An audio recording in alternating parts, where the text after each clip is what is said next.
ప్రియమైనటువంటి వీక్షకులకు ప్రేక్షకులకు నా ప్రత్యేకమైన వందనములు తెలియపరుస్తున్నాను.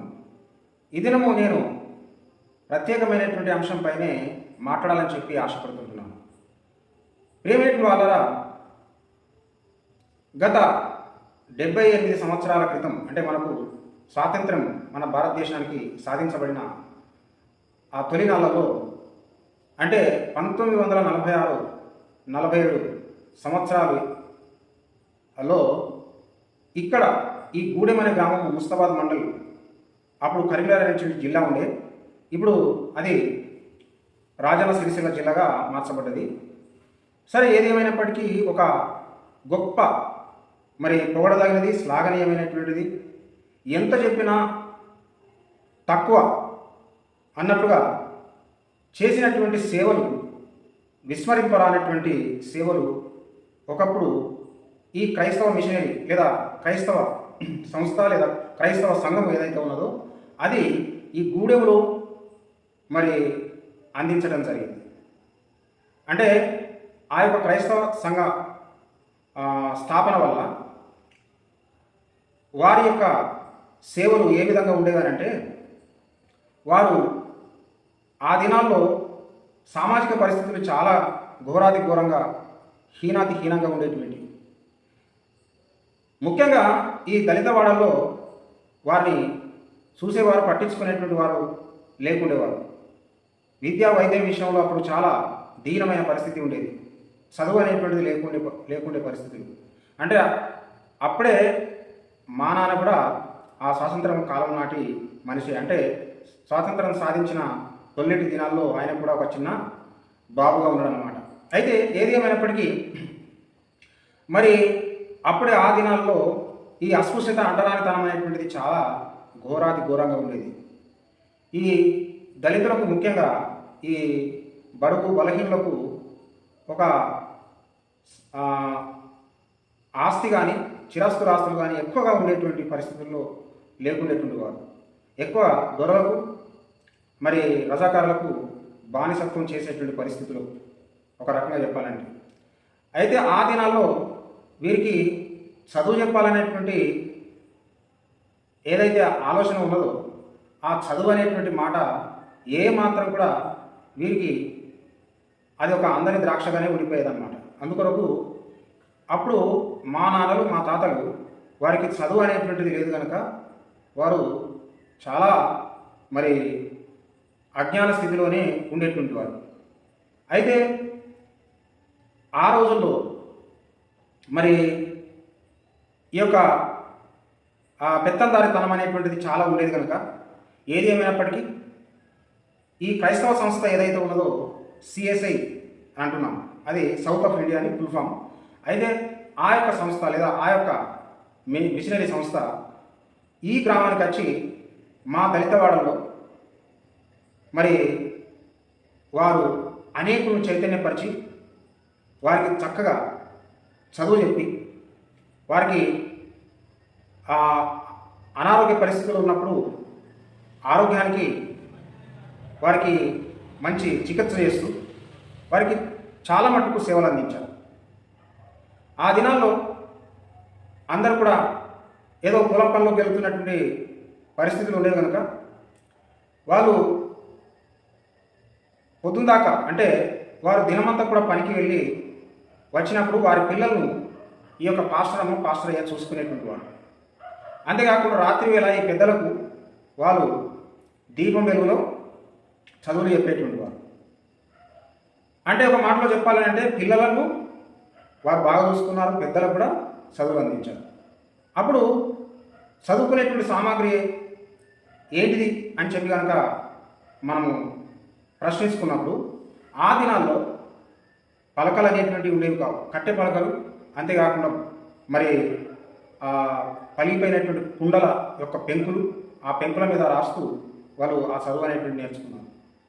ఈ దీనస్థితి మనము ఆలోచించినప్పుడు ఒకప్పుడు మనకు మదర్ తెరీసా కూడా కలకత్తా నగరంలో మురికివాడల్లో అక్కడ ఉన్నటువంటి బీదల సాధలకు ఏ విధంగా అయితే విద్య అందించిందో, మట్టి మీద ఇసుక మీద వారికి అక్షరాలు రాసి ఏ విధంగానైతే అక్షరాలు దిద్దుమని నేర్పిందో అలాంటి మరి పరిస్థితి మనకు గుర్తుకొస్తుంది.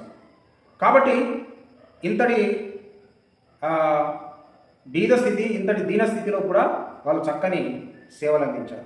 వాస్తవంగా మత్తయి సువార్త మరి 22వ అధ్యాయం 36 నుంచి మనం చూసినట్టయితే 36 నుంచి 39 వరకు అక్కడ ఒక ధర్మోపదేశకుడు ప్రభువైన యేసుక్రీస్తుని అడుగుతాడన్నమాట. ఆజ్ఞల్లో ప్రధానమైన ఆజ్ఞలు ఏంటి అని అంటే యేసు ప్రభు అంటాడు, నీ పూర్ణ హృదయంతో, పూర్ణ ఆత్మతో, పూర్ణ మరి శక్తితో నీ ప్రభువును, నీ దేవుని నీవు సేవించాలి. అంతేకాకుండా రెండవ ఆజ్ఞ ఏంటిదంటే నిన్ను వలె నీ పొరుగు వారిని ప్రేమించాలి అని చెప్పి ఈ రెండు ఆజ్ఞలు అని చెప్పి యేసు ప్రభు చెప్పడం జరిగింది. అలాగే దేవుని బిడ్డలారా, ఆ దినాల్లో ఉన్నటువంటి ఈ పాస్టరయ్య పేరు ప్రకాశం గారు, అలాగే పాస్టర్మ పేరు మాణిక్యం అని చెప్తారు. మరి మాణిక్యమ్మన లేదా ఆ అమ్మగారి పేరు యేసుమనమ్మన కొద్దిగా నాకు సందిగ్ధం ఉంది. అయినప్పటికీ నేను దాని గురించి నేను కామెంట్ పెడతాను. ఏది ఏమైనప్పటికీ వారు మరి ఈ దీనజనుల మధ్య, ఈ వెలివేయబడినటువంటి వారి మధ్య, విద్యకు దూరం చేసినటువంటి వారి మధ్య వారు చక్కగా చదువు చెప్పి చైతన్యవంతులను చేశారు. అయితే ఇదే సేసే సంఘంలో నుంచి చాలామంది మరి విద్యావంతులు బయలుదేరారు. కొందరు ఉద్యోగాలు సంపాదించుకున్నారు, మరికొందరు పాస్టర్లు కూడా అయ్యారు. మరి అంతేకాకుండా మరికొంతమంది అయితే వారు ఉన్నత స్థితిలోనికి రాగలిగారు అన్నమాట. అంటే వారికి చదువు అబ్బింది కాబట్టి వారు ఇతరులను కూడా చైతన్యవంతులు చేసేటువంటి స్థితిలోనికి వారు మారగలిగారు. అయితే ఇక్కడ ఒక విషయం చెప్తున్నాను. ఈ పరిస్థితులన్నింటినీ కూడా మనం జ్ఞాపకం చేసుకుంటే మనకు ఒకే ఒక విషయం అర్థమవుతుంది. నేటి దినాల్లో కొంతమంది చెప్తారు ఏంటంటే, లేదు మాకు అస్పృశ్యత అనేది లేదు, కులం అనేటువంటిది లేదు, అది కేవలము ముస్లింలు, అంతేకాకుండా ఈ యొక్క తెల్లదొరలు, ఇంగ్లీష్ వారు ఈ విధంగా విభజించి మనల్ని బాధ పెట్టారు, లేదా ఒకరినొకరు కలవకుండా చేశారన్న మాట అంటుంటారు. అది చాలా పొరపాటు దేవుడిలా. ఎందుకనంటే మనకు తెలియంది కాదు.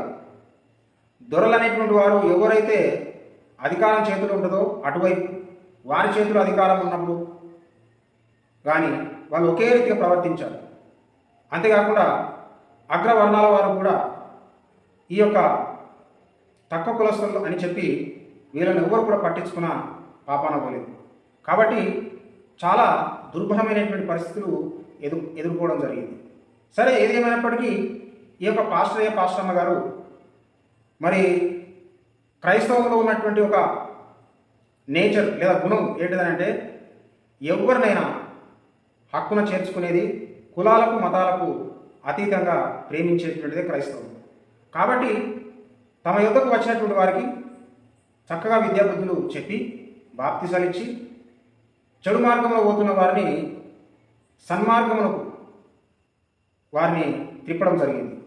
అలా చేసి గొప్ప పనులు, గొప్ప సేవలు వారు మరి చేసినట్టుగా మనం చూస్తుంటున్నాం. అయితే ఇవన్నీ కూడా పెద్దలు చెప్పగా నేను విని ఇవన్నీ కూడా మీకు చేరవేస్తున్నాను. నేను ప్రస్తుతం నేటికి కూడా బ్రతుకున్నటువంటి కొందరు సుమారుగా 70-80 సంవత్సరాలు కలిగిన వాళ్ళు నేటికి కొంతమంది ఉన్నారు.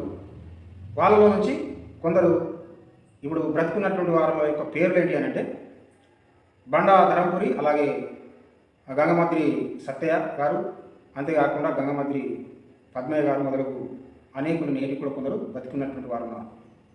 ఇది అన్నీ ఎందుకు చెప్తున్నానంటే ఊళ్ళే స్కూల్ అనేటువంటిది, బడి అనేటువంటిది లేని టైంలోనే ఈ క్రైస్తవం అనేటువంటిది మరి బడి తీసుకురావడం జరిగింది. అయితే స్వాతంత్రం సాధించుకున్నాక చాలా ఏళ్లకు, అంటే సుమారు ఒక 30 సంవత్సరాలు, గత 30 సంవత్సరాలు అంటే ఈ నేటి దినంతో గత 30 సంవత్సరాల క్రితం అంబేద్కర్ అనేటువంటి సంఘాలు కట్టుకొని ఇప్పుడు ఈ దళితవాడల్లో మరి ఈ యొక్క కమ్యూనిటీ హాల్ కట్టుకొని ఆ కమ్యూనిటీ కింద వీళ్ళందరూ కూడా కలిసి ఉంటున్నారు. అయితే నేను ఒక విషయం ఇక్కడ చెప్తుంటున్నాను ఏంటిదంటే, అంబేద్కర్ గారు మరి నేను హిందూగా పుట్టాను, హిందూగా చనిపోనని చెప్పి 1935లో చెప్పిన మాటను మనం గుర్తు చేసుకోవాలి. ఆ తర్వాత అక్టోబర్ 14, 1956లో ఆయన మతము పుచ్చుకున్నాడు, బౌద్ధ మతం. మతం పుచ్చుకోవచ్చు లేదా మతం మారచ్చు అని చెప్పిన మరి మనకు నిలువెత్తు నిదర్శనంగా ఉన్నటువంటి యొక్క అంబేద్కర్ గారు స్ఫూర్తిగా ఏదేమైనప్పటికీ నేడు ఒక మతం నుంచి ఒక మతంలోకి వెళ్ళేటువంటి వెసులుబాటు అయితే ఉన్నది. కానీ ఒకటి మాత్రము, మరి ఒక హిందువులను వేరే మతాలకు మారుస్తున్నారని చెప్పడం అది ఎంతైనా శోచనీయం. ఎందుకనంటే అస్పృశ్యతలో దగ్గరికి రానినటువంటి వీళ్ళను మరి ప్రేమతో దగ్గరికి తీసుకొని హక్కున చేర్చుకున్నటువంటి వారి యొక్క మతమే మరి ప్రేమ కలిగినటువంటి మతం. కాబట్టి క్రీస్తు ఈ లోకానికి మతం నేర్పడానికి లేదా మతం బోధించడానికి రాలేదు, కానీ ప్రేమనే ఆయన బోధించాడు. అంతేకాకుండా మానవునికి ఎలా నడుచుకోవాలనేటువంటి మార్గాన్ని బోధించడానికి ఆయన ఈ లోకానికి వచ్చాడు. కాబట్టి ఇప్పుడు నేటి తరానికి నాటి దినాల్లో ఆ యొక్క పాస్టర్ లేదా పాస్టర్ అమ్మగారు లేదా ఈ క్రైస్తవ సంస్థ ఈ దేవుని ప్రేమ ఎంతగా చూపించి వీళ్ళ యొక్క చీకటి బతుకును వెలుపు ఏ విధంగానైతే మార్చాలని చెప్పి వారు ప్రయాసపడ్డారో ఆ ప్రయాసానికి తూట్లు పడిసే విధంగా నేటి తరం ఏం చేస్తున్నారనంటే తమకు అంతా తెలుసు అనేటువంటి దాని మీద ఇటు అంబేద్కరిస్టులైనా అయితే లేరు, కనీసం ఇటు క్రైస్తవ బిడ్డలుగానన్నా తయారవుతలేరు. ఇప్పుడు కేవలం డిస్కో డ్యాన్సులు మాత్రమే, బ్రేక్ డ్యాన్సులు మాత్రమే చేస్తున్నట్టు కనబడుతుంది తప్ప ఒకరి బాధ ఒకరికి పట్టదు, ఒకరి మేలు ఒకరికి చేయరు, లేదా ఇతరులకు మేలు చేయాలనేటువంటి విషయం కానీ, సమాజంలో ఎంతో కొంత మార్పు తీసుకొస్తాం అనేటువంటి విషయంలో కానీ, లేదా కొంత ఐకమత్యాన్ని సాధించుకొని ఒక మంచి పనులు చేపడతామనేటువంటి ఆలోచన కూడా నశించింది. కాబట్టి నేటి తరం గుర్తించాల్సినటువంటి విషయం ఏంటిదనంటే, ఒకప్పుడు మనకు విద్యనిచ్చింది క్రైస్తవ మరి ఏది నమ్మకమే లేదా క్రైస్తవ మతమే. అంతేకాకుండా హక్కులు చేర్చుకుంది క్రైస్తవ మతమే. అంతేకాకుండా మనల్ని చైతన్యపరిచింది క్రైస్తవ మతమే. ఈ విధంగా మరి దీనిని మీరు ఎలా తీసుకుంటారు? ఇది సేవ కాదా? ఇది సరైన భక్తి కాదా? కాబట్టి నా దృష్టిలో ఎలాంటి భేదము తలసకుండా, పక్షపాతం లేకుండా, నిష్కలంకంగా మరి ఏ యొక్క సిద్ధాంతం ఉంటుందో, ఏ విశ్వాసం ఉంటుందో అదే దేవుడిని అని చెప్పి మనం భావించుకోవాలి. ఎందుకంటే దేవుడు అందరినీ చేశాడు, అందరి పట్ల కూడా తన ఏక అభిప్రాయం కలిగి మరి ఏకభావం కలిగినటువంటి వాడుగా దేవుడు ఉంటాడు. అంతే కానీ తప్ప నువ్వు తక్కువ నేను ఎక్కువ అనేటువంటి భేదాభిప్రాయాలు సృష్టించాడు. అయితే మా నాన్న కూడా ఈ యొక్క సిఎస్ఐ చర్చికి వెళ్ళి కొంత చదువుకొని రాసేటువంటి జ్ఞానాన్ని మరి సిఎస్ఐ సంఘమే ఇచ్చింది. ఆ కృతజ్ఞతతోటే నేను మా తండ్రి పక్షంగా, అంతేకాకుండా ఇప్పుడు ఇంతకుముందు మరి బండ ధరపురి అలాగే గంగమంత్రి సత్య పద్మ వంటి వాళ్ళ నేను పేర్లు ఎత్తాను. వారి పక్షంగా వారి వాంగ్మూలం తీసుకొని నేను ఈ మాటలు మీకు చెబుతున్నాను. అయితే ఇంత మంచి పనులు చేస్తున్నప్పుడు కూడా అప్పుడు కూడా కొందరు భీమరావు లాంటి కొందరు దొరలు, ఇంకొందరు మరి క్రైస్తవుల మీద సనుక్కోవడం, గునుక్కోవడము, బెదిరించడం అనేటువంటి పనులు కూడా చేసిన విషయాలు కూడా మేము వింటున్నాం. అయితే ఇదే సంఘంలో కాస్తంత చదువుకొని గంగమంత్రి రామయ్య అనటానే ఆయన సమయంగా మారి, అయితే కొంత కమ్యూనిస్టు భావాలతో కొంత ఈ యొక్క కుల దురంకారం కలిగినటువంటి దొరలు కూడా ఎదిరించినటువంటి పరిస్థితి మేము విన్నాము. సో ఆయన కూడా మాకు ముఖపరిచింది, ఒకే ఊరు కాబట్టి ఇలాంటి పరిస్థితులు ఉన్నాయి. ఇదేంటిది? ఇది ఎంత సత్యము అని అంటే, ఒకప్పుడు కులం అనేటువంటిది అగ్ర కులాల వారు ఎంతగా ఈ యొక్క నిమ్న కులాలను లేదా తక్కువ కులస్తులను ఎంతగా బాధించారు అన్న సంగతి మనము గుర్తు చేసుకోవాలి. ఇవన్నీ ఎందుకు నేను గుర్తు చేస్తున్నాను అని అంటే, కాస్తంత ఇప్పుడైనా మనము మారి ఇంకా మనం చైతన్యవంతం అవ్వాల్సింది. నాటికి నేటికి ఏ మాత్రము మారింది అని అంటే ఏమీ మారలేదు, ఎంతో కొంత మట్టుకే మారింది. సగం మారింది అనుకోండి, ఇంకా సగం అట్లనే ఉన్నది. కాబట్టి పూర్తి స్థాయిలో సమాజం అంతా కూడా కుల నిర్మూలన జరగాలి. కులం అనేటువంటి పునాది మీద జాతిని కానీ నీతిని కానీ నిర్మించలేము అని చెప్పి అంబేద్కర్ గారు చెప్పినటువంటి మాట ప్రకారంగా మనమందరం ఒకటి కావాలి. అందరం ఒకటి కావాలి. కుల భేదాలు ఉండకూడదు. ఆ మత భేదాలు అనేటువంటివి ఉండకూడదు. మానవత్వం అనేటువంటిదే ప్రజ్వలిల్లాలనేటువంటిది నేను ఈ యొక్క ముగింపు మాటలతో నేను సెలవు తీసుకుంటున్నాను. దేవుడు మిమ్మల్ని అందరినీ కూడా దీవించి ఆశీర్వదించును గాక.